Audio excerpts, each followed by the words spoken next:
जय हिंद सभी को। स्वागत आप सभी का फिर से आपके अपने YouTube चैनल एजे साइंस क्लासेस पर। और जैसी हमने पहले 2 क्लासेस कंप्लीट की हैं, ऐसी ही नेक्स्ट क्लास आई आज, और ये आपकी 3rd क्लास रहेगी। इसमें आपके 101 से लेकर और 150 तक आपके क्वेश्चंस आंसर रहेंगे। तो शुरू करते हैं बच्चों आज का सेशन। सबसे पहले एनऑक्सीफाइड रक्त हृदय का कौन सा भाग ग्रहण करता है? Which part of the heart receive deoxygenated blood first? तो देखो, ये पूछ रहा है कि सबसे पहले ब्लड जो है जिसमें ऑक्सीजन मिली हुई नहीं है वो किस पार्ट के अंदर आता है। तो बच्चों, हार्ट के कितने चैम्बर होते हैं? हार्ट के चैम्बर होते हैं कितने?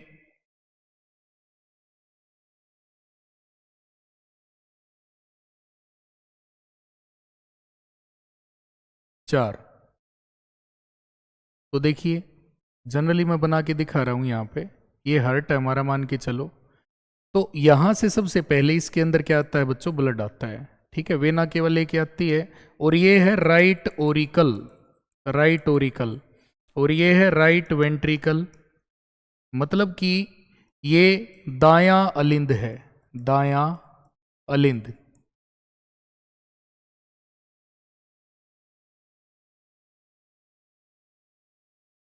देखो, ये है दायां नीले। सबसे पहले खून तो बच्चों इसी के अंदर आया ना, दाएं अलिंद के अंदर। तो यही हमारा ऑप्शन बन जाएगा। और हार्ट में वाल कितनी होती है? नंबर ऑफ वाल पूछे तो नंबर ऑफ वाल भी कितनी रहेंगी? 4। और चैम्बर भी कितने रहेंगे बच्चों? 4। तो बायां अलिंद, दायां अलिंद, बायां नीले, दायां नीले। तो दायां अलिंद हमारा राइट ऑप्शन हो गया। ये हमारा आंसर हो गया। चलो अगले क्वेश्चन पे चलते हैं। नेक्स्ट क्वेश्चन क्या कहता है, देखो। गति के नियम के प्रतिपादक कौन है? Who formulated the laws of motion? Newton, Einstein, Ferrel, Copernicus. इनमें से तो देखो एक भी नहीं आएगा। गति के नियम किसने दिए थे? न्यूटन ने दिए थे। और बच्चों, गति के कितने नियम होते हैं? 3 नियम होते हैं। पहला नियम होता है लॉ ऑफ इनर्शिया, जड़त्व का नियम। और दूसरा होता है लॉ ऑफ मोमेंटम, संवेग का नियम। और तीसरा होता है एक्शन रिएक्शन लॉ, मतलब क्रिया प्रतिक्रिया का नियम। तो यहां पर तीनों नियम के बारे में मैंने बताया है। न्यूटन जो है वो गति के नियम के प्रतिपादक हैं। अगला क्वेश्चन आता है नेक्स्ट। पृथ्वी का औसत कक्षीय वेग कितना है? What is the average orbital speed of earth? 30 kilometre प्रति सेकेंड, 24 किलोमीटर प्रति सेकेंड, 11 किलोमीटर प्रति सेकेंड, 18। तो देखो बेटे, जो ऑर्बिटल वे स्पीड होती है, ऑर्बिटल स्पीड का फार्मूला क्या होता है? रूट जी आर, ये होता है ऑर्बिटल वेलोसिटी। ऑर्बिटल वेलोसिटी का जो फार्मूला होता है रूट जी आर होता है। और अर्थ की यदि हम निकालेंगे ना तो वो आती है 29.78 किलोमीटर पर सेकंड। लेकिन यहां पर ये तो नहीं है, इसके आसपास ढूंढेंगे क्या है? 30। तो 30 हमारा आंसर हो जाएगा। पलायन वेग यदि ये पूछता है, एस्केप वेलोसिटी पूछता है, तो बच्चों एस्केप वेलोसिटी क्या रहेगी? देखो, एस्केप वेलोसिटी यदि ये पूछता है पलायन वेग, तो ये होता है बच्चों 11.2 किलोमीटर पर सेकेंड। अगले क्वेश्चन पे आते हैं। नेक्स्ट है, गुरुत्वीय त्वरण का मान सर्वाधिक कहां होता है? Where is the value of gravitational acceleration maximum? पृथ्वी के केंद्र पर, ध्रुवों पर, भूमध्य रेखा पर, सभी जगह समान होता है। ये पूछ रहा है गुरुत्वीय त्वरण का मान, मतलब कि जी की वैल्यू सबसे ज्यादा कहाँ होती है बच्चों? तो जी की वैल्यू सबसे ज्यादा कहाँ होती है? मान के चलो ये अर्थ है हमारी। अर्थ कैसी होती है? अंडाकार होती है। ये पोल होते हैं, ये सेंटर होता है। तो देखो, पोल के ऊपर बच्चों सबसे ज्यादा मान होता है जी का। सेंटर के ऊपर कैसा होता है? 0। और भूमध्य रेखा पर कैसा होता है? ये इक्वेटर होती है, इस पर होता है कम। और जैसे जैसे सतह से ऊपर जाएंगे या नीचे जाएंगे तो जी का मान क्या होगा बच्चों? घटेगा। क्लियर हो गई बात? Value of g will be decrease. यदि हम नीचे सेंटर से ऊपर जाएंगे तब बढ़ेगा। तो ये 5-6 क्वेश्चन बनते हैं आपके, ये पक्के याद कर लेना आप, ठीक है ना? नीचे जाएंगे तब क्या होगा, ऊपर जाएंगे तब क्या होगा, सेंटर पर क्या होगा, और मैक्सिमम कहाँ पर होगा, सबसे कम कहाँ पर होगा। ये सारे क्वेश्चन आपके बनते हैं। तो हमारा आंसर क्या हो गया इसका? देखो, ध्रुवों पर। B is the right option. अगला क्वेश्चन आता है, न्यूटन किसका एसआई मात्रक है? Newton is the SI unit of what? बल, शक्ति, ऊर्जा, आघूर्ण। आघूर्ण का तो नहीं होता, टॉर्क का फोर्स इनटू परपेंडिकुलर डिस्टेंस होता है, मतलब बल गुणा लंबवत दूरी, तो इसका आ जाएगा न्यूटन मीटर। और ऊर्जा का बच्चों जूल होता है, शक्ति का वाट होता है, तो बल बच गया। ए इज द राइट ऑप्शन। और बल का सूत्र यदि आपसे पूछता है, फार्मूला पूछता है, तो प्यारे बच्चों क्या रहेगा? F is equal to m into a, mass into acceleration. ये हिंदी में बोला जाता है द्रव्यमान, और ये बोला जाता है त्वरण। त्वरण को क्या कहते हैं हम? The rate of change in velocity. वेग में परिवर्तन की दर क्या कहलाती है? त्वरण। ये बात भी याद रखनी है। अगले क्वेश्चन पे आते हैं। मनुष्य के चेहरे में कितनी हड्डियां होती हैं? How many bones are there in the human face? 12, 13, 14, 15। तो देखो 14 ये याद रखना है आपको, चेहरा, चेहरा, ठीक है। चेहरे के अंदर जैसे चेहरा और जैसे 14 हड्डियां। 14 जो बोन होती हैं वो हमारे चेहरे के अंदर होती हैं। स्कल जो खोपड़ी ऊपर की क्रेनियम है, 8 हड्डी होती हैं। टोटल हमारी बॉडी के अंदर 206 हड्डी होती हैं। तो ये सारी बातें याद रखनी है।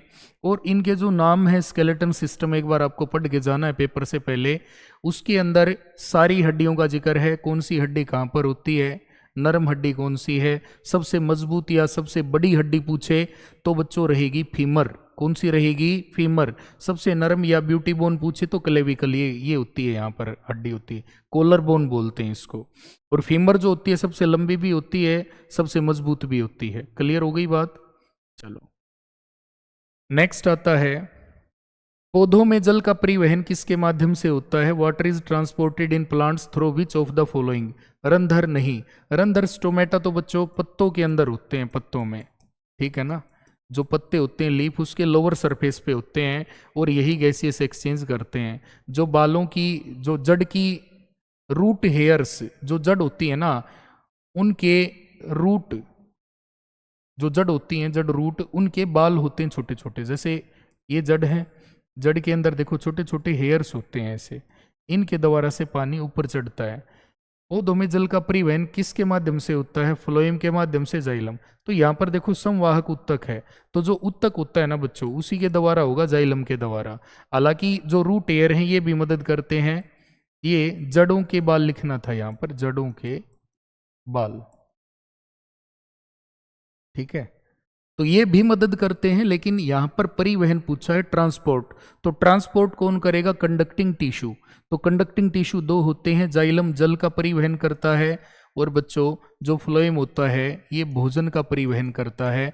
दोनों के दोनों क्या होते हैं? संवाहक उत्तक, या इसको क्या बोलेंगे? Conducting tissue. क्लियर हो गई बात? नेक्स्ट पॉइंट आता है इसके अंदर, अगला क्वेश्चन हमारा, किस पौधे में तना प्रकाश संश्लेषण करता है? आज तक आपने पढ़ा है कि प्रकाश संश्लेषण कौन करते हैं? पत्ते, क्योंकि उनके अंदर क्या होता है? क्लोरोफिल। तो यहां पर देखो, desert oak, orchid, cactus, cinchona. Cinchona तो बच्चों देखो कुनैन, इससे कुनैन की दवाई मिलती है। कुनैन क्या होती है? जो मलेरिया का इलाज होता है हमारा, ठीक है ना, मलेरिया की बीमारी में। कैक्टस राजस्थान या रेगिस्तान के अंदर जहां भी जाओगे कैक्टस के पौधे देखने को मिलेंगे। उसका जो तना होता है, उसके अंदर, तने के अंदर कांटे होते हैं बच्चों, ठीक है ना, तने के अंदर कांटे होते हैं ऐसे, ये तना होता है, इस प्रकार से पौधा होता है वो। तो जो तना होता है, इस तने के अंदर क्लोरोफिल होता है, इसको बोलते हैं पर्णहरित।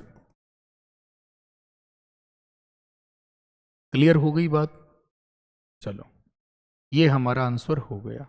नेक्स्ट क्वेश्चन है, स्पाइरोगाइरा में प्रजनन कैसे होता है?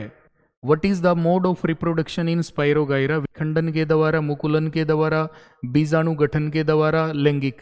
लैंगिक तो नहीं होता इसके अंदर, क्योंकि लैंगिक के लिए मेल और फीमेल दोनों चाहिए, तो ये तो कट ही गया ऑप्शन।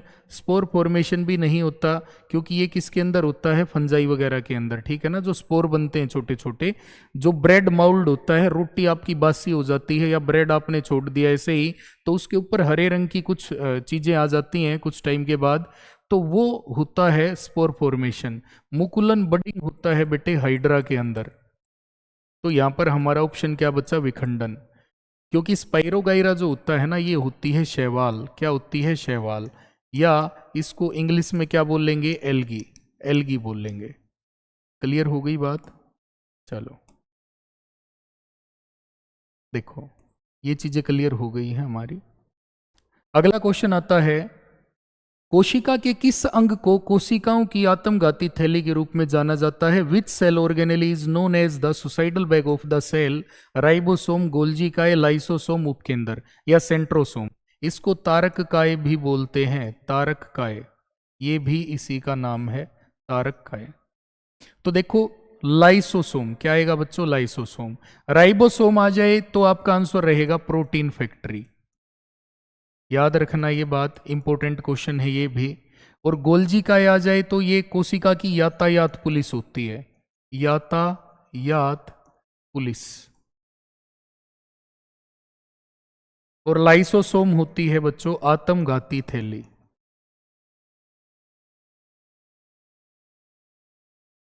और तारककाय जो होते हैं ये केवल किस में पाए जाते हैं, एनिमल सेल के अंदर, एनिमल सेल। ये पौधों के अंदर नहीं होते, ये केवल एनिमल सेल में होते हैं। इंपॉर्टेंट क्वेश्चन बनता है ये भी, तो ये क्वेश्चन भी आपको ध्यान से याद रखना है, ये इंपॉर्टेंट है, मैं फिर से बता रहा हूं। और सारी की सारी चीजें मैंने बताई हैं। और जैसे कोशिका का ऊर्जा घर पूछता है तो माइटोकॉन्ड्रिया रहेगा बच्चों, ठीक है। नेक्स्ट आता है, अंडे देने वाले प्राणियों को क्या कहा जाता है? What are egg laying animal called? Viviparous, मांस भक्षी कार्निवोर, अंडपरजक ओविपेरस या सर्वभक्षक ओमनिवोर जो सब कुछ खाते हैं? तो बच्चों जो अंडे देते हैं ना उनको अंडपरजक बोलते हैं, ओविपेरस। और जो बच्चों को जन्म देते हैं वो होते हैं जरायुज, जरायुज। ये बात याद रखनी है। तो इसका आंसर हमारा ये हो ही गया, ठीक है। और ऐसा मैमल जो अंडे देता है ये आपको कमेंट बॉक्स में कमेंट करना है, ये आप बताएंगे आंसर, ठीक है। ये भी एग्जाम के अंदर पूछा जाता है। सबसे अधिक आघातवर्ध धातु कौन सी है? Which is the most malleable metal? चांदी, सोना, एल्यूमिनियम, सोडियम। देखो सोडियम तो बच्चों ये मिट्टी के तेल में डुबोकर रखी जाती है, सभी को पता है, मिट्टी के तेल में, और ये चाकू से भी काटी जा सकती है। चांदी जो है ये उतनी ज्यादा मेलिएबल नहीं होती जितना सोना होता है। तो सबसे ज्यादा आघातवर्ध आ जाए या सबसे ज्यादा तन्ना आ जाए तो इन दोनों क्वेश्चन का आंसर हमारा रहेगा सोना।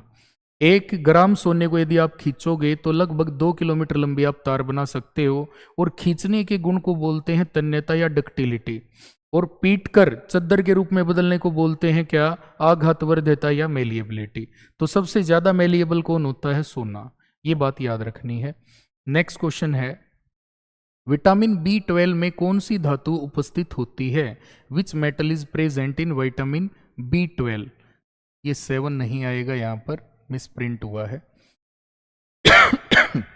सोडियम, कोबाल्ट, मैग्नीशियम या लोहा। तो B12 के अंदर क्या होता है बच्चों? कोबाल्ट, क्योंकि B12 का जो नाम है ना वो क्या है?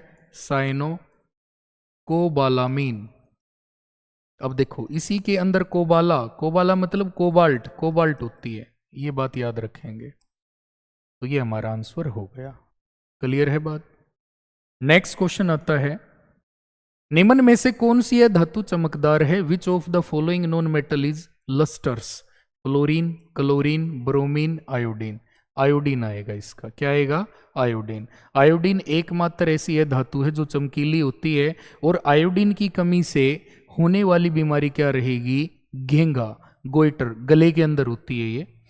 नेक्स्ट क्वेश्चन है, एक अणु में परमाणु किस प्रकार बंधे होते हैं? एक अणु है उसके अंदर परमाणु बताने हैं कैसे बंधे होते हैं। तो जो परमाणु होते हैं ना एक अणु के अंदर वो किस ताकत के द्वारा आपस में जुड़े होते हैं? जैसे मान के चलो ये ऐसे जुड़े हुए हैं आपस में, इनके बीच में कौन सी ताकत लगी है? अंतरणुक बल, इंटरमोलिकुलर फोर्स, अंतरा अणुक बल, इंट्रामोलिकुलर फोर्स, या द्विध्रुव बल, डाइपोल डाइपोल फोर्स, वेंडरवाल बल, वेंडरवाल फोर्सेस। देखो यहां पर आएगा अंतरा अणुक बल, इंट्रामोलिकुलर फोर्स होती है।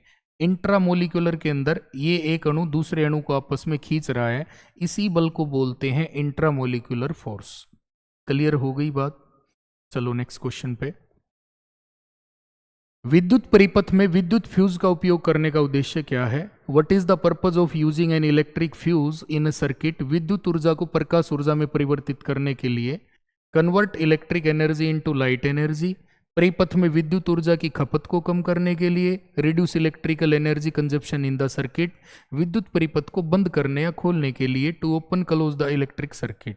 विद्युत परिपथ को अतिरिक्त विद्युत धारा से बचाने के लिए। To protect the circuit from excess electric current. देखो, फ्यूज क्यों लगाया जाता है?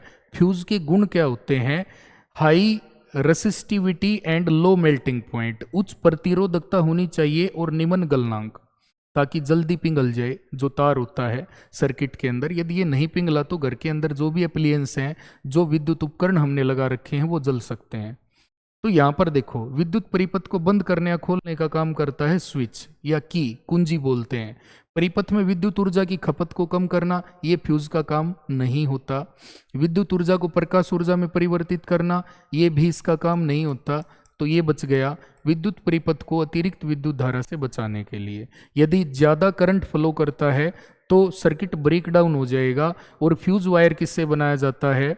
ये बनता है रोज मेटल से। रोज मेटल एक अलॉय होती है और उस अलॉय के अंदर 3 चीजें होती हैं बच्चों। क्या क्या? Lead plus tin plus bismuth. ये बात याद रखनी है, ठीक है? ये इंपॉर्टेंट क्वेश्चन है। और फ्यूज तार जो होता है, फ्यूज वायर, उसकी आपसे फ्यूज वायर की प्रॉपर्टी भी पूछ सकता है। तो निम्न गलनांक और उच्च प्रतिरोधकता, low melting point and high resistivity, ये बात याद रखनी है। नेक्स्ट आता है, यांत्रिक ऊर्जा किसके बराबर होती है? Mechanical energy is equal to what? कार्य करने की दर के बराबर। किसी वस्तु की गतिज ऊर्जा और स्थितिज ऊर्जा का योगफल। Sum of kinetic and potential energy, यांत्रिक कार्य के दौरान मुक्त ऊर्जा। Energy release during mechanical work, किसी वस्तु की गति के दौरान अवशोषित ऊर्जा। Energy absorb during the motion of object. तो देखो, यांत्रिक हमेशा कब बनती है? यांत्रिक का मतलब है बच्चों मैकेनिकल एनर्जी। और ये कब बनती है? Kinetic energy plus potential energy. ये दोनों जुड़ती हैं तब बनती है। तो ये दोनों जुड़ती हैं तो sum of kinetic and potential energy, B is the right option. ये बिल्कुल आसान क्वेश्चन है। दिखने में आपको ऐसा लगेगा बड़ा क्वेश्चन है, लेकिन है नहीं है। नेक्स्ट आता है, न्यूटन की गति का पहला नियम किसकी परिभाषा को अभिव्यक्त करता है? अभिव्यक्त करता है, अभिव्यक्त। What concept does Newton's first law motion introduce? बल, कोणीय संवेग, वेग या त्वरण। तो बच्चों, बल की परिभाषा देता है। न्यूटन की गति का पहला नियम किसकी परिभाषा देता है? बल की परिभाषा देता है। और बल का सूत्र कौन सा नियम देता है? दूसरा नियम। ये इंपॉर्टेंट है। देखो, यदि परिभाषा का जिक्र आता है तो परिभाषा कौन देता है? ये आएगा फर्स्ट लॉ। यदि जिक्र आ जाए कि सूत्र, किसका सूत्र? बल का, तो बल का जो सूत्र है ये कौन देगा? ये सेकंड लॉ देगा। दोनों बातें क्लियर? चलो नेक्स्ट क्वेश्चन पे। चंद्रमा के प्रकाश को पृथ्वी तक पहुंचने में कितने सेकंड लगते हैं? How many seconds does it take for light to reach the earth from the moon? 0.8 second, 1.3 second, 6 second, 5 second. तो बच्चों 1.3 सेकंड का टाइम लगता है। और 1.3 सेकंड भी कंप्लीट नहीं लगते, अप्रोक्सीमेशन में ये दे दिया जाता है। ये आपका पहले आया हुआ क्वेश्चन है। और सन जो होता है, सन, ये है बच्चों सन, और ये है अर्थ, ये है अर्थ। देखो, सन से अर्थ तक आने में कितना टाइम लगता है? तो ये लगता है 8 मिनट और 20 सेकेंड्स अप्रोक्स। मतलब आप मान सकते हैं 500 सेकेंड्स लगभग, इतनी याद रखनी है। और ये है मून। तो देखो, ये है क्या? मून। यहां से लाइट आई मून पे और मून से आई टकराकर यहां पर, इसको लगा टाइम 1.3 सेकेंड। ये बात आपको याद रखनी है। क्लियर हो गया? नेक्स्ट क्वेश्चन आता है, कौन सा बल सभी वस्तुओं को पृथ्वी के केंद्र की ओर खींचता है? What force pull all object toward the centre of the earth? वायुदाब, उत्प्लावन, गुरुत्वाकर्षण, प्रतिरोध। तो सीधा सा क्वेश्चन बेटा ये, गुरुत्वाकर्षण बल, ग्रेविटी। ग्रेविटी ही तो है, अर्थ सभी चीजों को अपनी तरफ खींचती है, तो ये ग्रेविटी के कारण। जो बुयांसी होती है, उत्प्लावन बल होता है, ये पानी के अंदर लगता है। एयर प्रेशर होता है वातावरण के अंदर। प्रतिरोध होता है रुकावट। इलेक्ट्रॉन को रोकने की क्षमता जो होती है, करंट, करंट को रोकने की ताकत, ये इलेक्ट्रिक सर्किट में होता है। तो ये सारी चीजें आपको ध्यान रखनी है। सी हमारा राइट ऑप्शन हो गया। अगला क्वेश्चन है, किस पौधे में एक लिंगी पुष्प पाए जाते हैं? Which plant has unisexual flowers? अमरूद, आम, तरबूज या गुलाब? तो बच्चों इसका आंसर आएगा तरबूज। देखो यूनिसेक्सुअल होते हैं कुछ, जैसे तरबूज है, पेपर में आ जाएगा ये, और ये पहले आया हुआ क्वेश्चन है। यदि खरबूजा आ जाए,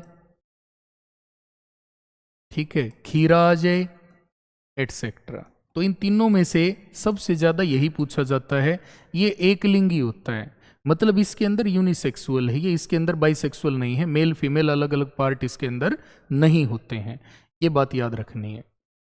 नेक्स्ट क्वेश्चन है, सबसे चमकीली धातु कौन सी होती है? Which is the most lustrous non metal? ये मैंने पहले भी बताया था, सल्फर, फास्फोरस, आयोडीन, कार्बन।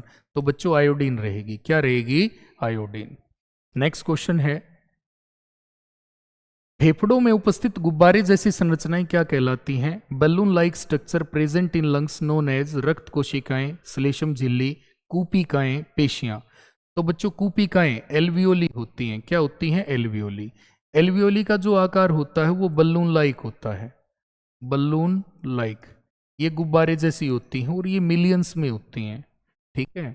सांस लेते हैं ना, इनहेल करते हैं, तो लंग्स के अंदर जो एल्वियोली है उनमें ऑक्सीजन भर जाती है, और फिर हार्ट से जो ब्लड आता है उनके पास, तब जाकर वो ब्लड मिक्स होता है, ये बात याद रखनी है।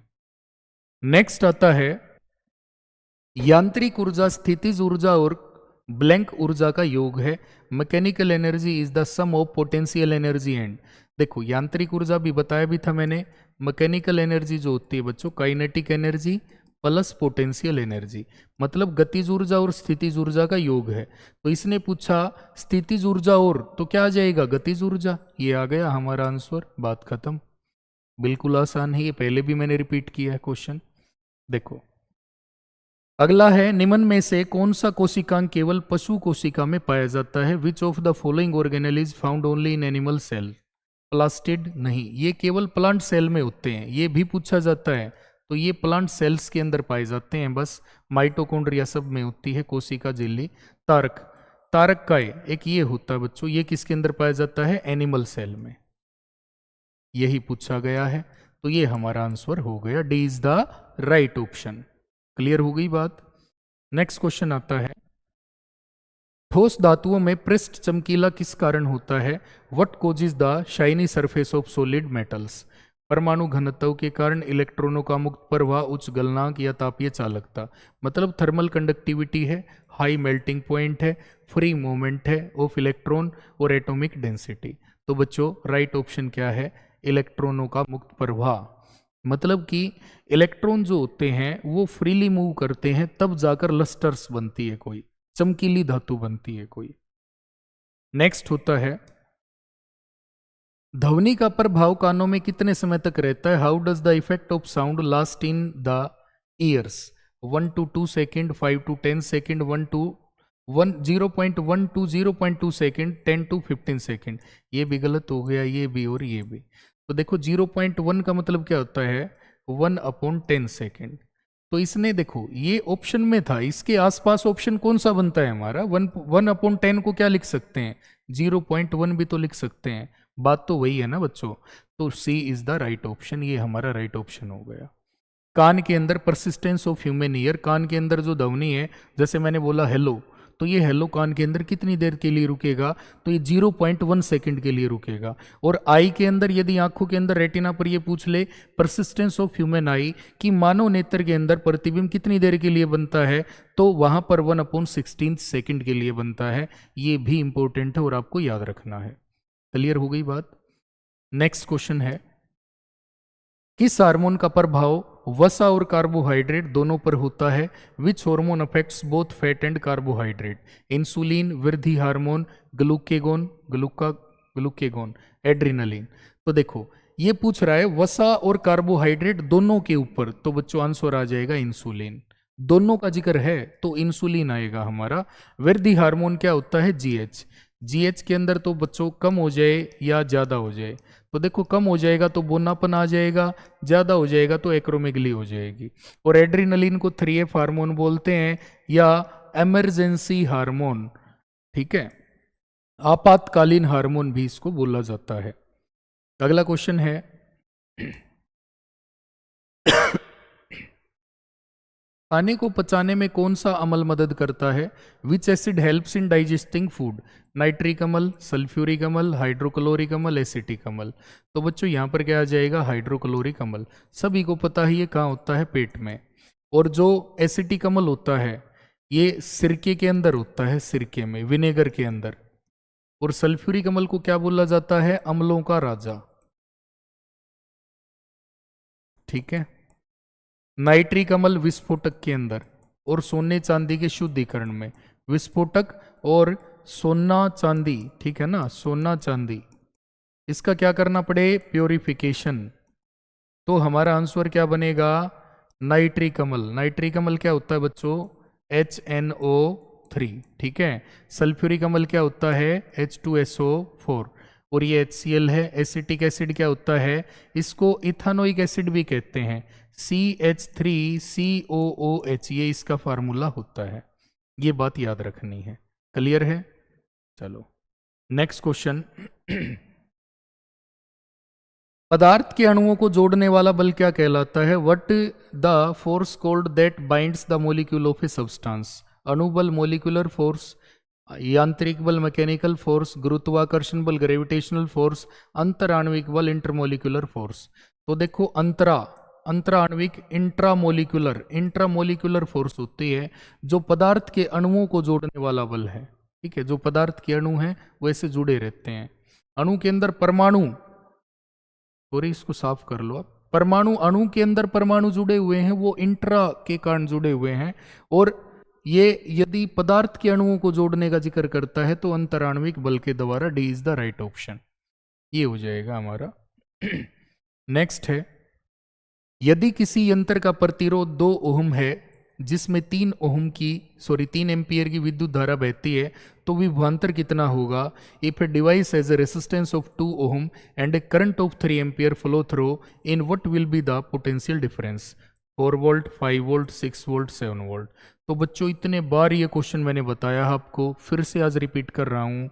V is equal to I R, ये ओहम्स लॉ है और इसी के ऊपर बहुत सारे न्यूमेरिकल बनते हैं। तो यहाँ पर R की वैल्यू कितनी है? 2 ओहम। और बच्चों I की वैल्यू कितनी है? 3 एम्पियर। तो यहाँ पर V निकालना है। इसने पूछा विभवांतर कितना होगा, पोटेंशियल डिफरेंस। तो 3 इंटू 2 कितना आ गया? 6 वोल्ट। तो कौन सा आंसर बना हमारा? C is the right option. Next question है, आवर्त सारणी में सबसे हल्का तत्व कौन सा है? Which is the lightest element in the periodic table? Lithium, beryllium, hydrogen, helium. तो बच्चों हाइड्रोजन आएगा। यदि ये पूछता कि सबसे हल्की नोबल गैस कौन सी है तो हमारा आंसर हीलियम रहता। यदि ये पूछता सबसे हल्की धातु कौन सी है तो लिथियम हमारा आंसर रहता। क्लियर हो गई बात? नेक्स्ट क्वेश्चन है, राइबोसोम का मुख्य कार्य क्या है? What is the main function of ribosomes? Lipid संश्लेषण, प्रोटीन संश्लेषण, डीएनए प्रतिकृति, ऊर्जा उत्पादन। तो protein synthesis is the right option. That is why ribosomes are known as protein factory. इसीलिए इनको बच्चों क्या बोलते हैं? प्रोटीन फैक्ट्री बोलते हैं। ठीक है, प्रोटीन की फैक्ट्री किसे कहेंगे? राइबोसोम को, क्योंकि प्रोटीन का निर्माण कहाँ होता है? राइबोसोम के अंदर होता है। और सबसे छोटी cell organelle, the smallest cell organelle, सबसे छोटा कोशिकांग भी कौन सा है? तो वो भी राइबोसोम रहेगा। अगला क्वेश्चन है, मस्तिष्क के किस भाग को मास्टर ग्रंथि कहा जाता है? Which part of the brain is known as the master gland? Thalamus, pituitary ग्रंथि, सेरेब्रम, हाइपोथैलेमस। तो बच्चों यहाँ पर क्या आ गया? पिट्यूटरी। भाई पीयूष ग्रंथि ही तो मास्टर ग्रंथि होती है, क्योंकि ये सभी हार्मोन्स और ग्रंथियों का नियंत्रण रखती है, इसलिए इसको मास्टर ग्रंथि कहा जाता है। अगला क्वेश्चन, रक्त में कौन सा घटक इसे लाल रंग देता है? विच component gives blood it's red colour? Haemoglobin, plasma, platelet, श्वेत रक्त कणिकाएं। तो हीमोग्लोबिन देता है, क्योंकि हीमोग्लोबिन के अंदर क्या होती है बच्चों? डाई होती है। और ये डाई क्या देती है? कलर। कैसा कलर देती है? ये रेड। कब देती है? जब ऑक्सीजन के साथ जुड़ जाती है। तो ये बात याद रखनी है आपको। हीमोग्लोबिन में एलिमेंट कौन सा पाया जाता है? आयरन। ये कई बार एग्जाम में आया हुआ क्वेश्चन है आपका। नेक्स्ट है, कमरे के तापमान पर ब्रोमीन किस रूप में पाया जाता है? At room temperature in what form is bromine found? Gas, ठोस, तरल, प्लाज्मा? तरल। तो सी इज द राइट ऑप्शन। जो रूम टेम्परेचर है, bromine is the only known metal जो कमरे के तापमान पर लिक्विड फॉर्म में पाई जाती है। तो ब्रोमीन ही बच्चों एकमात्र ऐसी अधातु, धातु नहीं अधातु, धातु पूछे तो आपका आंसर चेंज हो जाएगा, मरकरी हो जाएगा। यहां पर क्या रहेगा? अधातु। तो अधातु ब्रोमीन होती है, लिक्विड स्टेट में ये पाई जाती है, ये राइट ऑप्शन है। नेक्स्ट क्वेश्चन है, पितरस किसके पाचन में सहायक है? Which of the following does bile juice aid in digestion? Carbohydrate, protein, वसा, विटामिन? तो बच्चों वसा को पचाता है। जो बाइल जूस होता है ना, ये कहाँ से निकलता है? लीवर से, क्योंकि लीवर के अंदर क्या होती है? पित्त की थैली, और उसी से क्या निकलता है? Bile juice. और ये क्या करता है? डाइजेशन किसका? फैट। ये फैट का ब्रेक डाउन करता है, इमल्सिफिकेशन ऑफ फैट। वसा का इमल्सीकरण कौन करता है? यदि ऐसा क्वेश्चन आ जाए तो भी हमारा आंसर क्या रहेगा? बाइल जूस रहेगा। Emulsification of fat. I hope clear हो गया। नेक्स्ट क्वेश्चन है, नेफ्रॉन का कौन सा भाग मुख्य रूप से रक्त से अपशिष्ट पदार्थों को फिल्टर करता है? Which part of the nephron mainly filters waste product from the blood? Glomerulus, Bowman capsule, Henle का लूप, संग्रहण नलिका, कलेक्टिंग डक्ट? तो बच्चों ग्लोमेरुलस आ जाएगा इसका। ये फर्स्ट पार्ट होता है जो क्या करता है? काम की चीज जो होती है उसको ब्लड में रख लेता है, और जो गंदगी होती है उसको फिल्टर कर देता है। ये भी क्वेश्चन आपका आ सकता है कि निम्न में से कौन सा पार्ट नेफ्रॉन का नहीं है? तो वहां पर आपको ये चीजें याद रखनी है। ग्लोमेरुलस भी है, बोमन कैप्सूल भी है, हेनल का लूप भी है, कलेक्टिंग डक्ट भी है। ये सारे के सारे किसके पार्ट हैं बच्चों? ये सभी के सभी नेफ्रॉन के पार्ट हैं। और नेफ्रॉन क्या होती है? Functional unit of kidney. Functional unit of kidney. ये गुर्दे की, किडनी की क्रियात्मक इकाई होती है। ये बात आपको याद रखनी है। अगला क्वेश्चन है, शुक्राणु का परिवहन किसके द्वारा होता है? By which structure is sperm transported? शुक्रवाहिनी, वेस्ट डिफरेंस आएगा। मूत्राशय, यूरिनरी ब्लैडर, मूत्रवाहिनी, यूरेथ्रा, पित्तवाहिनी, बाइल डक्ट? तो यहां पर आएगा शुक्रवाहिनी। ठीक है। वेस्ट डिफरेंस क्या करती है? ये ट्रांसपोर्टेशन करती है किसका? स्पर्म सेल्स का। ठीक है। और यूरेथ्रा जो होती है बच्चों, ये पेशाब और शुक्राणु दोनों का निष्कासन करती है। पित्तवाहिनी क्या करती है? बाइल डक्ट पित्तरस का ट्रांसपोर्टेशन करती है। और मूत्राशय, यूरिनरी ब्लैडर क्या करता है? ये पेशाब की थैली होती है, लगभग 400 से 500 ml जो पेशाब है वो ये इकट्ठा कर लेती है। नेक्स्ट है, किस अवस्था में पदार्थ के कणों के बीच की दूरी सबसे अधिक होती है? In which state do the particle of matter have the greatest distance between them? ठोस, तरल, गैस, प्लाज्मा? तो देखो बच्चों, यहाँ पर जो मेन है वो कौन से रहेंगे? ठोस, द्रव और गैस। ठीक है। तो ठोस के जो कण हैं वो तो ऐसे रहेंगे, ठीक है, और गैस के, द्रव के जो कण हैं वो थोड़े से दूर रहेंगे, और गैस के कण सबसे ज्यादा दूर रहेंगे। तो देखो, आपके सिलेबस के हिसाब से इसका आंसर क्या बनता है बच्चों? गैस। लेकिन प्लाज्मा जो है गैस को भी और ज्यादा गर्म करते हैं तब आता है ये, तो इसके पार्टिकल और भी दूर रहेंगे। लेकिन आपके पेपर में आंसर क्या माना गया? ये माना गया gas. Gas is the right option, ये ध्यान रखना है। नेक्स्ट क्वेश्चन है, नीचे दिए गए विकल्पों में कौन सा समांगी मिश्रण का उदाहरण है? Which of the following is an example of A homogeneous mixture? पानी, तेल और पानी, सीमेंट या सोडियम क्लोराइड? तो बच्चों देखो, एक होता है हेट्रोजीनियस जिसमें चीजें अलग दिखती हैं। जैसे मेरे पास क्या है, एक बीकर है और मैंने इसके अंदर पानी डाल दिया, और पानी के ऊपर बच्चों मैंने तेल डाल दिया, तो तेल अलग से तैरेगा ऊपर, तो ये हेट्रोजीनियस है, विषमांगी है। ठीक है। चौक का पाउडर डाल दिया तो चौक का पाउडर नीचे जम जाएगा, अलग से दिखाई देगा। तो होमोजीनियस का मतलब होता है जो अलग से दिखाई ना दे। तो अलग से दिखाई ना दे, देखो पानी तो खुद में कंपाउंड हो गया, ठीक है, और सीमेंट है, सोडियम क्लोराइड है, तेल और पानी है।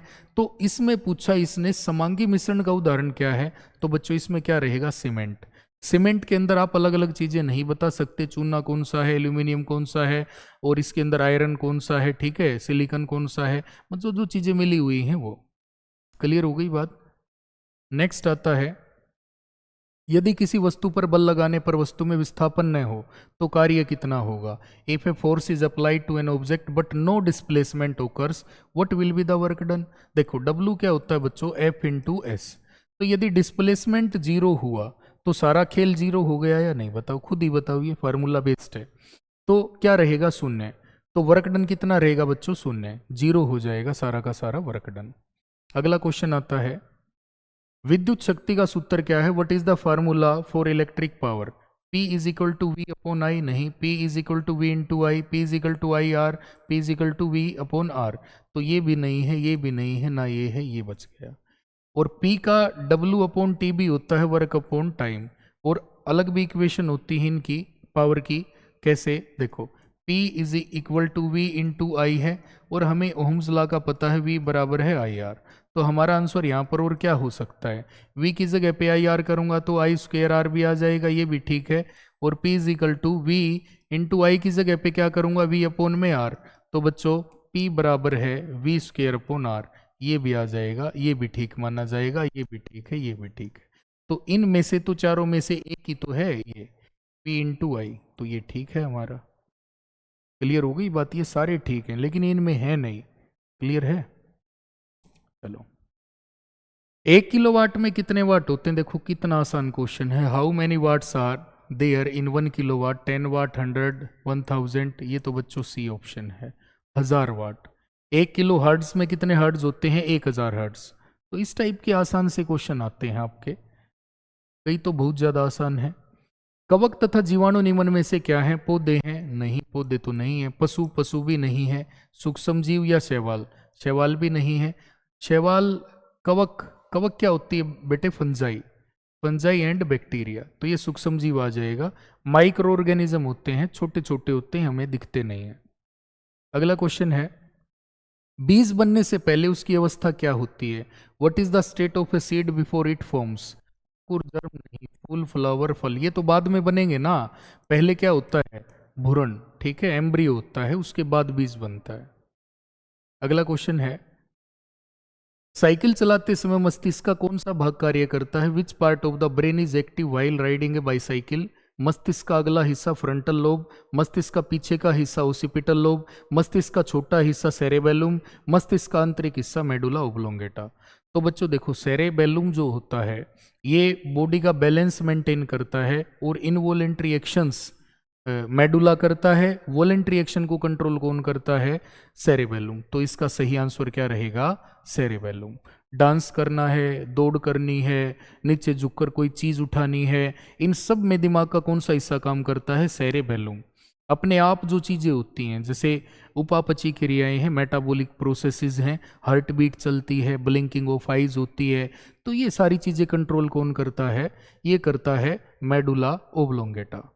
नेक्स्ट क्वेश्चन है, वेग में परिवर्तन की दर को क्या कहा जाता है, what is the rate of change in velocity called.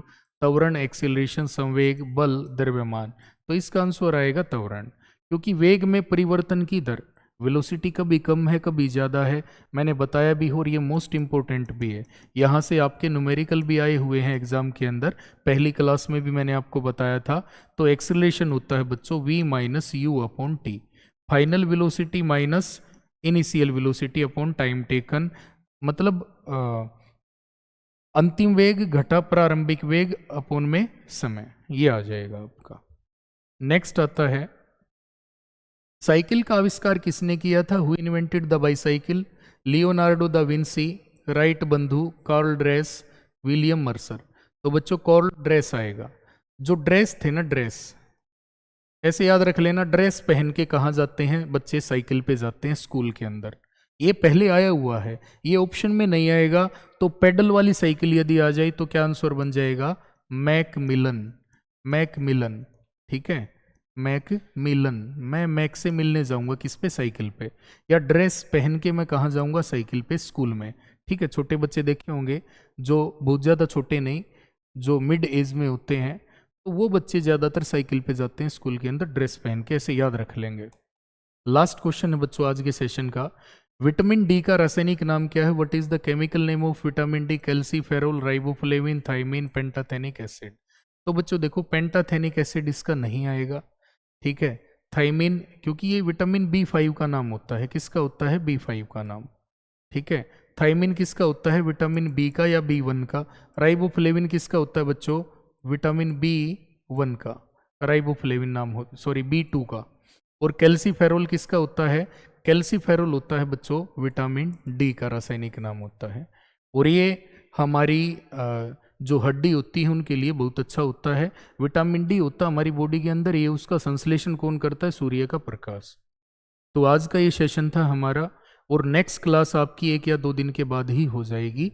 ऐसे लगातार क्लासेस आपकी चलती रहेंगी, जो क्वेश्चन है वो कंप्लीट कराए जाएंगे, ठीक है। तो आप मन लगा के पढ़ते रहिए। ऑफिशियल नोटिफिकेशन भी आपकी आ चुकी है, आपकी 30 से एग्ज़ाम है, 30 जून से, और फिर वो आगे प्रोसीडिंग देखते हैं, 10 तारीख या 8 तारीख तक है।